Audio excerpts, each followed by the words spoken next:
어제 그 세례문답을 위한 공부 시간이 있었거든요. 마지막 이제 세례문답이 있었는데 양 집사님 어머니께서 그러시더라고요. 말로 하는 거 다 소용없어요.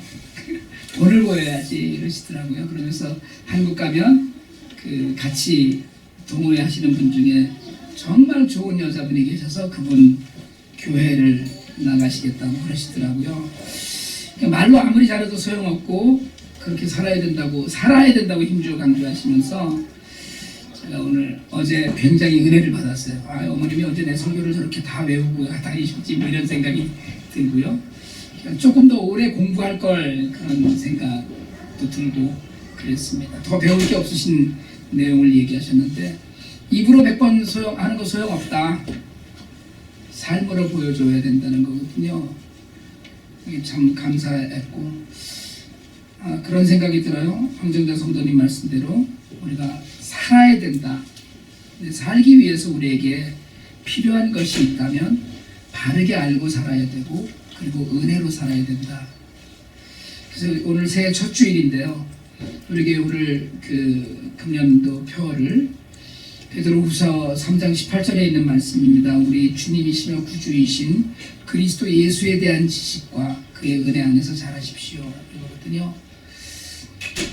잘 안다고 생각하는데 사실은 잘 모릅니다. 그래서 칼빈이 기독교 강요에서 제일 처음 이야기한 게 하나님을 아는 지식과 인간을 아는 지식이 무엇보다 가장 먼저라고 강조했어요. 그것이 가장 중요합니다. 지난 한 해 우리가 아는 것에서 사는 것으로를 주제로 한 알면서 삶으로라는 표를 마음에 두고 교회 신앙생활을 했고요. 금년에 이제 은혜와 지식 안에서 자라나는 그리스도인의 본질에 대한 회복입니다. 이게 그러니까 영적 성장이지만 영적 성장을 위해서 우리가 회복해야 될 본질의 문제가 무엇인가 그것에 대한 이야기를 좀 하려고 하는 거거든요. 그러니까 믿음의 본질은 은혜에 대한 반응이에요. 그러니까 우리가 믿는다는 건 우리가 하나님께로부터 받은 은혜에 대한 반응하는 것, 이게 믿음입니다. 그러니까 사실은 그 믿음 그러면 하나님께 드리는 거예요. 사실은 하나님이 우리의 믿음. 오늘 아침에도 제가 그거 올렸나요? 하나님께서 아브라함의 믿음을 보시고 그를 의로 여기셨다고 했듯이 믿음을 하나님 앞에 보여드릴 수 있는 거, 믿음은 눈에 보이는 거거든요. 그래서 은혜는 바로 구원과 연결되고요. 삶의 전반에 걸쳐서 만나는 하나님의 손길인데 그 은혜에 대해서 내가 어떻게 반응하는가, 그것이 믿음입니다. 그래서 삶으로 보여주는 그 삶을 살 때 필요한 것이, 우리에게 필요한 것이 은혜와 지식인데, 오늘 제가 이제 세례와 성찬이 있기 때문에 본문 말씀을 통해서 주어지는 메시지만 간단히 들여다보고 앞으로 2주간 더 은혜에 관해서, 지식에 관해서 하나님의 말씀을 들을 기회를 마련하려고 합니다. 그래서 오늘은 17절과 18절을 중심으로 사실 어떻게 보면 요점 정리하듯이 말씀을 좀 드리려고 하는데, 우리가 믿음을 가지고 살 때 우리에게는 반드시 해야 될 일과 하지 말아야 될 일의 구분이 있습니다. 지금 이 편지가 베드로가 소아시아 교회에 있는 성도들에게 쓴 마지막 편지의 마지막 절이에요. 사실은 순교하기 직전에 쓴 것으로 우리가 인정하고 있는 그런 편지입니다. 그러니까 성도들에게 하고 싶은 이야기가 딱 있는데 마지막에 그게 은혜와 지식이에요. 잘 알으라는 거예요. 그게 있어야만 이단 사상에 대해서 잘 알고 경계할 수 있다고 그렇게 이야기하는 거거든요. 오늘 읽은 본문에서 주님의 재림에 대비해서 선한 신앙의 싸움을 싸우라고 독려하면서 마지막 송영인 18절에 은혜와 지식을 강조하고 권면합니다. 해야 될 일, 하지 말아야 될 일들이 있는데 17절에서 그런 이야기를 해요. 진리를 떠나서 멀리 가지 말라. 그리고 불의한 자들의 의혹에 휩쓸리지 말아라. 여러분, 성도는 은혜 입은 사람이거든요. 그리고 사실은 믿음은 신비입니다. 여러분, 믿음은 따져서 알 수 있는 것이 사실은 아니에요. 우리가 지식을 이야기하지만 과학으로도 다 증명할 수 없는 것이 하나님의 세계입니다. 우리가 우리 지식과 경험을 가지고 하나님의 세계를 자꾸 판단하고 재단하고 그래요. 근데 사실은 믿음은 신비를 통해서 구원의 도를 얻는 건데, 말씀을 멀리하면 단단한 신앙을 지킬 수 없어요. 그래서 성경을 잘 안다고 이단들과 무슨 토론을 벌일 필요가 없거든요. 일부러 무슨 이단을 찾아놔서 너희 주장이 맞나 우리 교리가 맞나 한번 붙어보자 이럴 필요가 전혀 없어요. 혹시 그런 경우가 있더라도 피하는 게 맞습니다. 성경은 그렇게 얘기하거든요. 이단은 멀리하라고 가르치지 이단을 만나서 교리적으로 변증하고 그걸 깨부셔라 이렇게 얘기하지 않습니다. 두려워서가 아니라 영적으로 유익이 없기 때문에 그래요. 우리의 영적인 유익이 전혀 없습니다. 그래서 하나님의 뜻을 왜곡하는 자들에게 휩쓸리지 말라는 거예요. 거기 자꾸 휩쓸려서 그런 데 신경 쓰고 그런 데 귀 기울이고 하지 말고 자신의 믿음을 온전히 지켜라 이렇게 얘기하는 거예요. 왜? 이게 왜 중요하냐 하면 말씀을 듣고 공부해야 되기 때문에 그래요. 근데 말씀을 듣고 공부할 때 가장 중요한 것은 성령의 인도예요. 사람의 지식으로 알아가는 게 아닙니다. 이게. 그러니까 제가 아침에 말씀을 묵상하려면 간절히 성령의 도우심을 먼저 기도로 구하고 말씀을 읽어야 돼요. 그러니까 그냥 말씀만 읽는 경우와 기도하고 성령께서 내게 이것을 깨달아 알게 해달라고 할 때의 묵상의 결과가 달라져요. 예수님께서도 성령께서 오시면 말씀을 기억나게 하고 분별하게 하실 것이라고 분명히 말씀하셨거든요. 우리가 바른 믿음 안에서 성장하기 위해서 여러분 새해에는 더욱 좀 말씀을 읽고요. 아직도 그년에 통독한 거 그 표를 한 분만 주셨어요. 저한테 상품 드린다고 그래서 교회 부담 갈까봐 그러시는 것 같은데 어쨌든 주시기 바랍니다. 적어도 하루에 통독한 분량 정도는 반드시 읽어야 되고요. 그걸 무슨 뭐 잘하는 일이다 힘들다 이런 얘기하면 사실은 성도의 자격이 없다 그러는 것도 말이 안 되긴 하는데 어쨌든 좀 껄끄러운 얘기예요. 그 말씀을 묵상하고 그리고 조금 기왕이면 책들도 좀 읽어보는 습관들을 좀 들이시길 바랍니다. 여러분 우리가 알아야지 누가 하는 얘기가 틀렸다 맞았다 이런 얘기 분별할 수 있고요. 누가 자신의 얄팍한 주장으로 하나님의 진리를 덮는 우를 범하지 않습니다. 그러니까 사도 베드로가 마지막 편지의 마지막에서 하나님의 말씀과 뜻을 곡해하고 잘못 해석하면서 자신들 마음대로 행동하는 것 그런 데 휩쓸리지 말라고 얘기하는 것 신앙의 결단이 흔들리지 말아야 되는 거거든요. 그러려면 알아야 돼요. 여러분 제가 여기 서서 뭐 이러고 저러고 얘기하는 게 다 하나님의 말씀인 것처럼 들리면 곤란하거든요. 목사의 이야기도 들어가 있는 건데 다 저게 하나님 말씀이지 하나님 말씀을 해석하고 전하죠. 그러나 분명히 자신이 배우고 믿고 있는 데서 확신을 잃지 않으려면 우리가 이제까지도 잘 하셨지만 앞으로 좀 더 지적인 부분, 지적으로 읽으려는 하나님이 우리에게 감성만 주신 것이 아니고 이성도 주셨거든요. 그리고 지성도 주신 거예요. 그러니까 하나님이 주신 모든 것들을 잘 활용하기 위해서 좀 책도 좀 읽고 성경도 열심히 읽고 그러다 보면 뭐 얼핏 보면 이렇게 아는 것도 많고 믿음도 좋은 것 같은데 바람에 흔들리는 사람들 많거든요. 성경을 잘 많이 안 읽어서 그래요. 말씀을 깊이 안 들어서 그래요. 그러다 보면 곧장 영적 빈곤에 처하게 됩니다. 그러니까 베드로가 확신을 내서 확신을 잃지 말라고 또 그랬거든요. 17절 마지막에 개역개정에서는 너희가 굳센 데서 떨어질까 삼가라고 얘기했는데 여러분 믿음은 흔들립니다. 자주 흔들려요. 근데 믿음은 흔들리지 않아야 되는 거거든요. 하는 물을 파는 거니까 바른 신앙관을 가지고 건강한 교리를 따르면서 신앙생활이 흔들려서 이 교회 저 교회 기웃거리기도 하고 때로는 무슨 요즘은 방학했다는 분들도 많고 그런 경우를 종종 봐요. 여러분 하나님과의 나와의 관계가 확실하고 든든하면 절대로 믿음은 흔들리지 않고 그러면 교회 환경이 어떻든 주변 사람이 어떻든 자기 신앙을 잃지 않을 수 있습니다. 그런데 그걸 굳게 지키지 못하기도 해요. 사탄이 바라는 게 우리가 흔들리길 바라는 거거든요. 무너지기를 바라는 거예요. 떨어져 나가기를 바라고요. 우리가 의기소침해지고 하나님이 아니라 세상을 돈을 내 능력을 자꾸 의지하라고 부추기는 거거든요. 자꾸 염려하라고 그러고 이게 사탄의 이야기인데 우리는 가끔 그런 데 귀를 기울여요. 그러니까 이게 흔들리지 않는 믿음 가운데 있으려면 사탄의 이야기에 귀를 기울이지 않을 수 있는 사람은 말씀으로 채워지고 성령으로 채워진 사람이니까 기도로 성령께서 우리를 도우시기를 간구하면서 말씀으로 우리를 채우고 그렇게 그 신앙생활을 해야 됩니다. 그리고 특별히 신앙생활을 하는 중에 만나는 사람들이 있잖아요. 오늘 베드로가 미혹하는 자, 불의한 자들을 만나게 된다고 그러는데 그런 사람들을 교회 안에서도 만나요.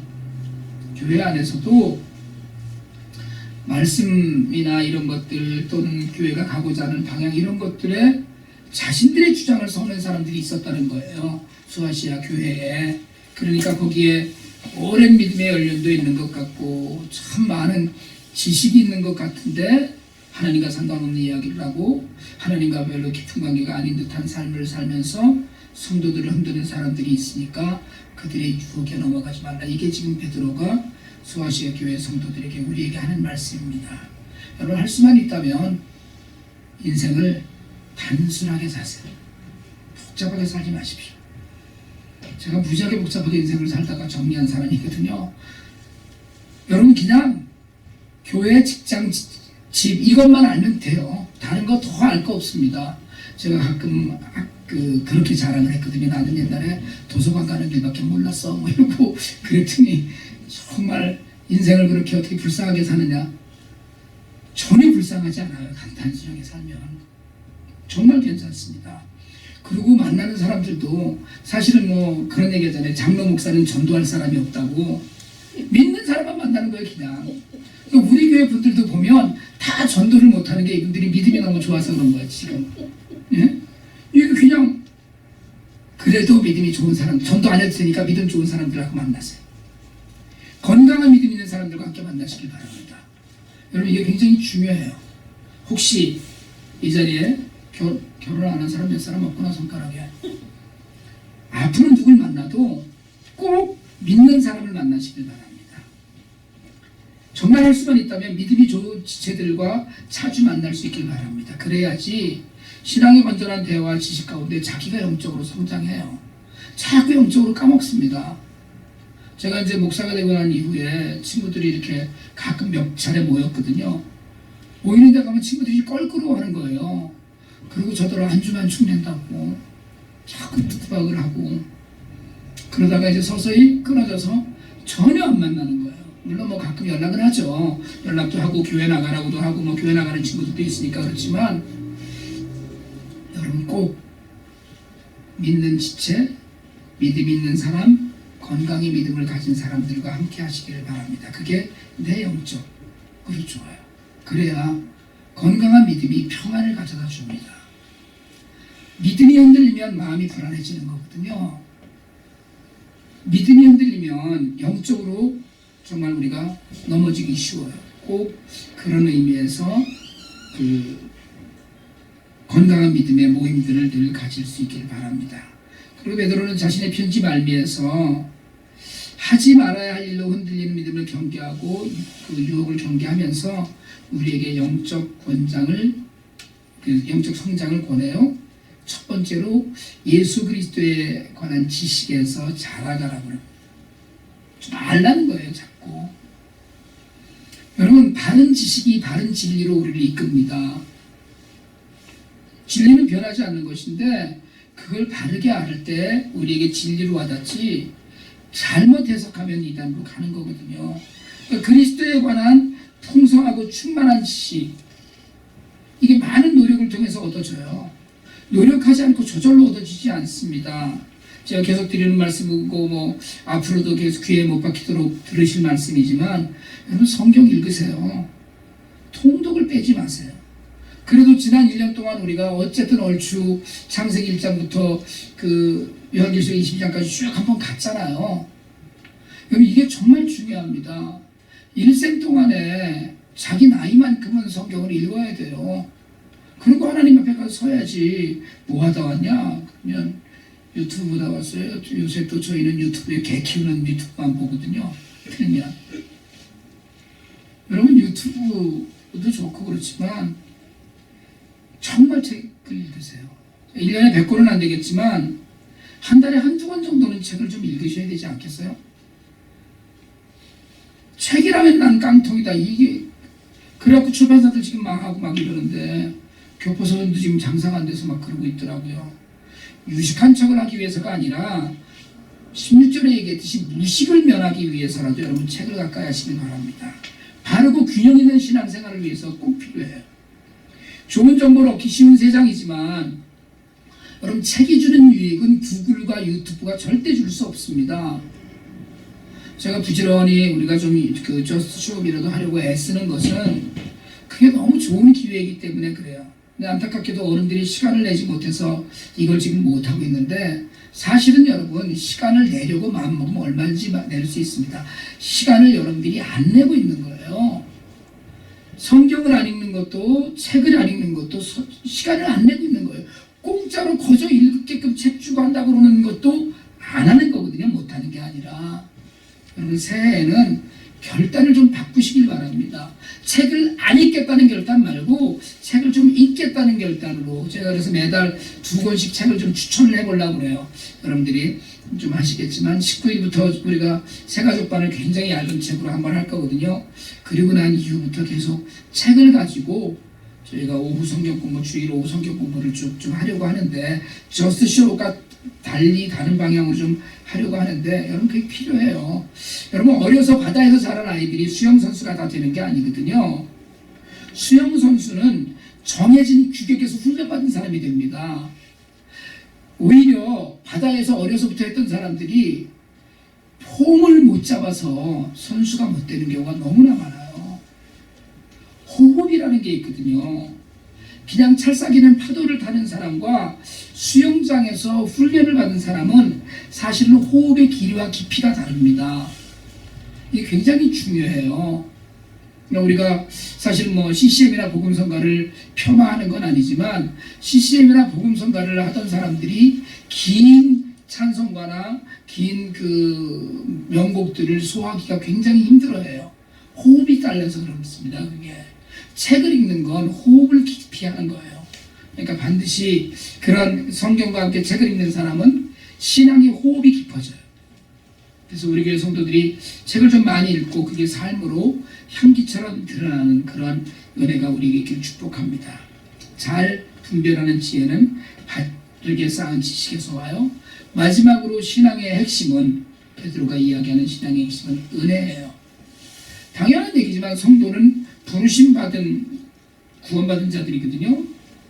은혜를 입은 사람들입니다. 그러나 은혜를 한번 받았다고 그것으로 충만하다고 생각하면 곤란해요. 그건 오해예요. 몰라서 하는 얘기예요.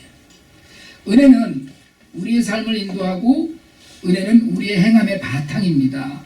그러니까 은혜가 있어야 뭘 행하는 것도 쉽고 재밌어져요.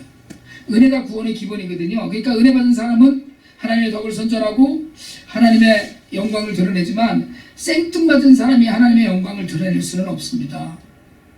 제가 옛날에 비즈니스 할 때 우리 회사에 전무가 있었는데 이 친구는 애들을 데리고 나가면 꼭 술을 마시면서 뭐를 얘기하냐면 너희들 교회 가라 이래. 술이 이만큼 취해갖고 너희들 예수 믿어야 돼. 그게 하나도 가슴에 안 와닿는 거예요. 영광도 덕도 아닙니다. 은혜를 받지 않고 하나님의 은혜가 없이 봉사를 하는 건 기름칠하지 않고 바퀴를 굴리는 것과 다르지 않습니다. 금방 망가져요. 금방 번아웃되고. 은혜가 있어요. 은혜. 그래서 교회에서 봉사할 때 그렇게 얘기하잖아요. 은혜 받은 만큼 해라. 이렇게 얘기하는 것이 은혜가 우리 믿음의 생활의 모든 것이기 때문에 그래요.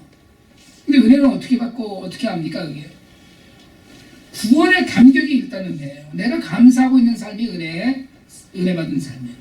내가 무슨 작은 일도 감사하고 있는가? 자기가 원하는 선물 받았는데 포장도 뜯지 않고 뭐가 없다고 불평하는 사람들이 있어요. 은혜는 이미 받았는데 그것을 깨닫지도 못하고 그러니까 감격도 없고 감동도 없는 신앙생활을 하는 사람들이 있습니다. 은혜는 내가 하나님의 구원을 받은 자임을 성령을 통해서 깨달아가는 길이에요. 은혜를 받은 것에 대한 우리의 믿음이 좀 있길 바랍니다. 그리고 죄송한 얘기지만 은혜는 사라져. 은혜가 고갈돼요. 받은 은혜를 지키는 일도 쉽지 않습니다. 여러분 은혜를 까먹으면 영적 가난이 우리를 덮치거든요. 그렇게 되면 심하면 신앙도 잃어버리는 거예요. 열심히 교회 다니다가 어느 날 길에서 만났는데 교회를 전혀 안 다니는 사람들, 물론 다른 이유로 교회를 안 다니는 사람도 있지만 신앙을 완전히 잃어버린 사람들 많이 봅니다. 받은 은혜를 늘 돌아보면서 지키려고 애써야 돼요. 그러기 위해서 우리가 해야 될 일은 매일 감사하는 삶을 살아야 됩니다.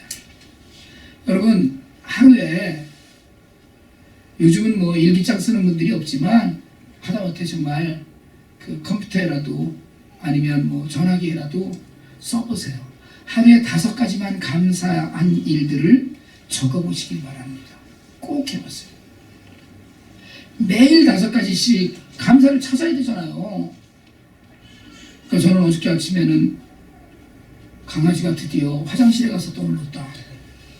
무지하게 감사하더라고요. 그러고 나서 나중에 이제 또 딴짓을 해서 좀 그랬지만 어쨌든 감사할 일 5가지를 발견하는 훈련을 한번 하시길 권합니다. 그게 은혜를 지키고 은혜를 풍성하게 해요. 그러면 믿음은 제가 전에 해석이라고 그랬잖아요. 해석이 돼요. 믿음으로.